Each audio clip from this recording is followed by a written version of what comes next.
Hey, coucou tout le monde, bienvenue dans cette nouvelle vidéo. Aujourd'hui, on va aborder une vidéo, style de vidéo psycho, hein, comme d'habitude, je dis toujours psycho parce que je ne suis pas psychologue, ni psychanalyste, ni rien du tout ça. Mais je vais donner mon avis et des petits conseils qui me semblent personnels, mais voilà.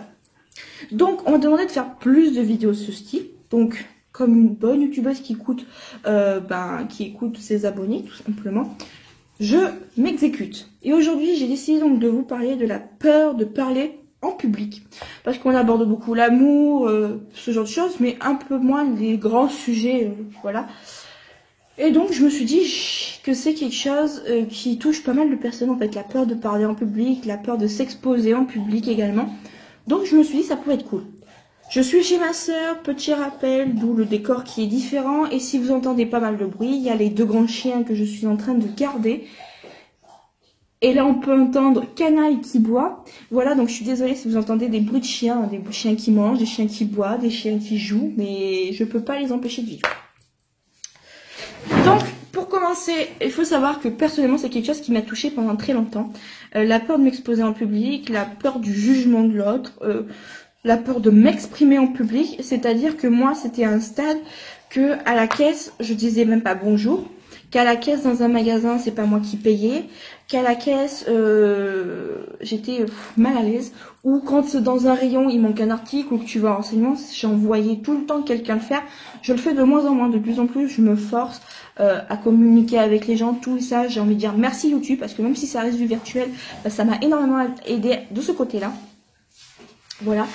Et puis quand même avec YouTube, je me suis mangé quelques tartes par la tronche, donc ça te rend plus costaud et au lieu de m'affaiblir, ça m'a rendu plus forte et plus costaud. Et donc du coup, il y a certaines choses qui me faisaient peur avant. Je me suis dit, bah, t'as vécu bien pire à l'heure d'aujourd'hui.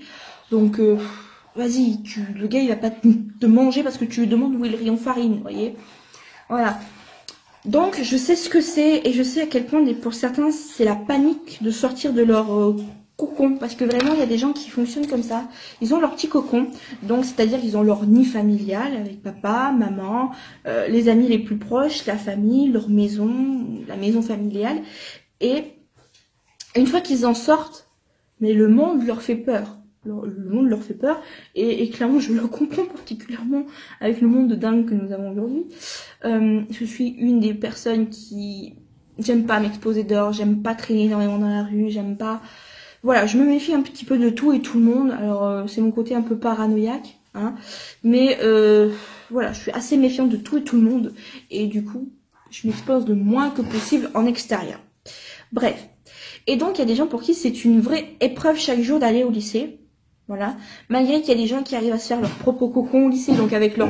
Et on rentre pas. Désolée. Désolée, je vous avais dit, ça c'est Diego qui ronchine.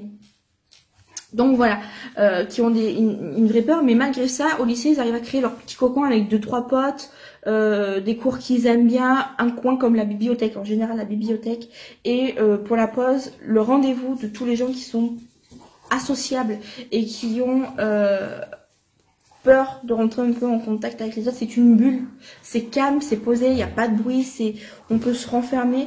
Voilà, en général, c'est un endroit qui est souvent très apprécié. Et je le sais, puisque j'étais quelqu'un qui passait ma vie au CDI pendant ma 4e et ma 3e. Et encore ma 3e, ça allait mieux parce qu'après, j'ai rencontré mon meilleur ami. Mais voilà. Donc tout ça, c'est quelque chose que je comprends, mais je pense qu'il faut se forcer un petit peu à rentrer en contact avec les autres par des toutes petites choses.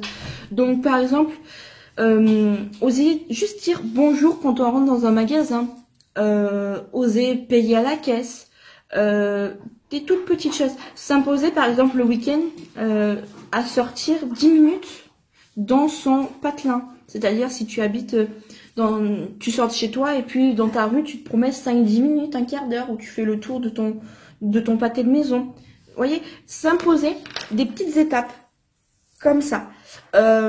Commencer à apprendre à rentrer en communication, par exemple en osant. Ah oui, souvent les gens qui sont très timides, très renfermés comme ça, qui n'osent pas prendre la parole en public, etc., sont des gens qui en cours vont suivre, etc. Ce ne sont pas des cancres, loin de là.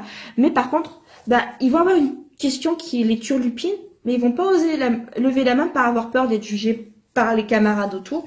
et par peur d'être jugé par le professeur. Ce qui est complètement con parce que le prof il est quand même là, il n'est pas payé à rien foutre, hein. Il est payé à vous aider à avancer. Donc voilà, ce sont des gens qui vont vraiment dans beaucoup de situations pas oser prendre la parole parce que peur du jugement en fait, peur de dire n'importe quoi, et ce sont souvent des gens qui n'ont pas confiance en eux. Je peux vous en parler puisqu'à l'époque c'était ça. Moi perso, j'avais pas confiance en moi et c'était pour ça que j'avais toujours peur de raconter des conneries et qu'on se moque de moi. Et même pour certains, ça pousse à l'extrême. En famille, ils n'osent pas forcément prendre la parole par peur d'être écrasés par certains membres de la famille ou d'être jugés ou qu'on ricane d'eux. Voilà. Alors, il y a des gens qui ne voient pas le mal que ça peut faire, mais souvent, ce sont les gens qui se sentent un petit peu à l'écart de la société, qui sont pas forcément très à l'aise. Et moi, je pense qu'il faut travailler sur soi. Voilà. Je pense que la plus belle des choses à faire, c'est prendre son courage à deux mains et s'imposer tous les jours une petite étape. Aujourd'hui, je dis bonjour quand j'arrive dans un magasin ou au lycée. Demain, je vais dans un magasin, ben c'est moi qui paye à la caisse et je dis bonjour à la caissière. Après-demain, je vais dans un magasin et je demande un renseignement. Vous voyez, après-demain, ben, je vais pas m'enfermer au CDI, je vais rester dans la cour avec les autres. Vous voyez, marcher par palier, par petite étape. Ça paraît ridicule pour les autres, mais pour vous, je sais à quel point c'est compliqué déjà rien que ces étapes-là. Et ces étapes-là, vous vous fixez 4-5 étapes et vous allez toutes les semaines refaire les mêmes étapes. Jusqu'à ce que vous vous sentiez à l'aise dans ces étapes-là. Puis après, vous pouvez taper plus haut, tenter peut-être de rentrer en contact avec 2, 3, 4 camarades avec qui vous sentez que c'est possible que ça le fasse. Osez peut-être aller dans le centre-ville et marcher tout seul dans la rue et rentrer en contact avec des inconnus. Vous voyez, monter la difficulté à chaque fois un petit peu plus, un petit peu plus, un petit peu plus. Tout simplement. Et je pense que la meilleure des choses, c'est de surtout pas se renfermer dans ce confort-là de ma bulle où je parle à personne, je suis rentrée sur moi-même et j'ai toujours peur qu'on me juge et du coup, bah, vous n'allez pas avancer. Soit vous décidez de marcher par toute petite étape. Alors au début, c'est ridicule pour les autres, mais vous vous en foutez. Voilà. La priorité, c'est que vous sentiez avancer. Et vous allez voir, chaque fois que vous allez avancer, déjà, vous êtes fiers de vous. Et vous allez voir que c'est pas si compliqué que ça. Et que vous en êtes capable. Et que vous racontez pas que des conneries. Et que les gens se moquent pas forcément de vous. Parce que c'est nous, on psychote aussi un peu dans ces cas-là. Beaucoup de gens, souvent, vont vous répondre très simplement. N'oubliez pas que, par exemple, dans les magasins, mais c'est leur taf de vous conseiller quel rayon, quel produit, etc. Une fois que vous êtes assez en confiance, par exemple, vous rentrez dans un Sephora, dans un Yves Rocher, n'importe quoi, et vous allez demander à quelqu'un de vous conseiller pour plusieurs produits. Et vous allez la suivre dans les rayons, tout. Et vous allez voir que les gens vous conseillent parce que c'est leur métier. Ils n'ont pas le droit de se moquer de vous. C'est pas... On vit pas non plus dans un monde non plus où c'est l'extrême dans tout. Vous voyez, on se moque de vous pour tout et pour rien. Non, faut pas avoir déconner non plus. Faut arrêter la parano. Donc voilà. Dites-vous que petit à petit, c'est comme ça, par des petites étapes chaque jour. Voilà. Dans le bus, par exemple, si vous êtes vraiment très isolé et que vous prenez le bus, imposez-vous de vous asseoir à côté de quelqu'un. Voilà. Ou imposez-vous, si votre lycée est pas trop loin, d'y aller à pied avec un camarade. Trouvez-vous un camarade dans les coins et d'y aller avec lui et d'apprendre à échanger. C'est important. Voilà.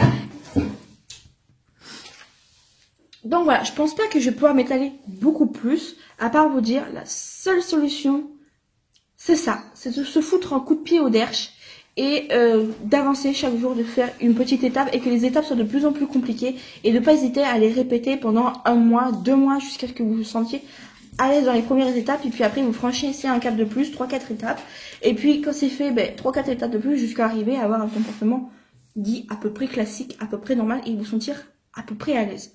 Voilà. Sinon, deuxième solution possible, vous prenez rendez-vous avec un psychologue et peut-être il vous aidera encore mieux que moi, forcément, je pense.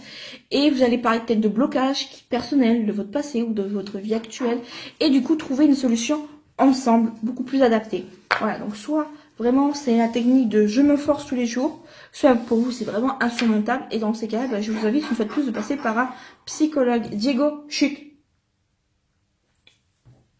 Donc, voilà. Je vous avais dit, hein, c'est pas facile avec les gros. Hein, c'est pas facile. Donc, voilà.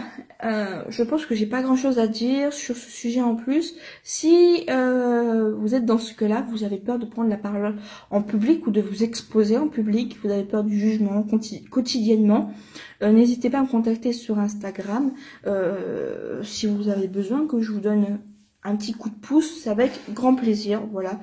Je suis un petit peu là aussi pour ça, prendre soin de mes abonnés. Donc voilà, je vous fais plein de gros bisous et on se retrouve très pour une prochaine vidéo. Bye bye.